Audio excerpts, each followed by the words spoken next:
കൊല്ലം പുനലൂരിലെ living water residential സ്കൂളിൽ നിന്ന് രാത്രി കുഞ്ഞുങ്ങൾ കരയുന്ന ശബ്ദം നാട്ടുകാർ എന്നും കേൾക്കാറുണ്ട്. ഇതേ സ്കൂളിൽ പണം മോഷ്ടിച്ചുവെന്ന കഥയുണ്ടാക്കി 6ാം ക്ലാസ്സുകാരനെ കെട്ടിത്തൂക്കി മർദ്ദിക്കാൻ വാർഡനും കുക്കും ചേർന്ന് ശ്രമിച്ചു എന്നുള്ള വാർത്ത ഇന്ന് പുറത്തു വന്നപ്പോഴാണ് എന്നും കേൾക്കാറുള്ള ഈ കുഞ്ഞുങ്ങളുടെ കരച്ചിൽ ക്രൂരമർദ്ദനം സഹിക്കാൻ കഴിയാഞ്ഞിട്ടാണെന്ന് നാട്ടുകാർക്ക് മനസ്സിലായത്. ബാലവേലയും പലതരം പീഡനങ്ങളുമാണ് കുഞ്ഞുങ്ങൾ സഹിച്ചു വന്നത്. വിശദമായ അന്വേഷണം നടത്തി ഈ സ്ഥാപനം എത്രയും വേഗം പൂട്ടിക്കുകയാണ് വേണ്ടത്.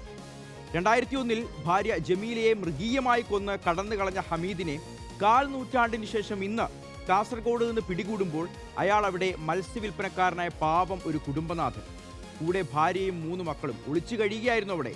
എല്ലാവരും എല്ലാം മറന്നുവെന്ന് കരുതിയ അയാൾക്ക് തെറ്റി. ഒരു നാൾ പോലീസ് തന്നെ തേടി വരുമെന്ന് അയാൾ പ്രതീക്ഷിച്ചതേയില്ല. പെൺസുഹൃത്തിനെ വിവാഹം കഴിക്കാൻ സമ്മതിക്കാത്തതിനെ അഭിജിത്ത് എന്ന സൈക്കോ കുറ്റവാളി അച്ഛനെയും അമ്മയെയും ക്രൂരമായി മർദ്ദിച്ചു. വല്യച്ഛനെ കാറിടിപ്പിച്ച് കൊല്ലാൻ ശ്രമിച്ചു.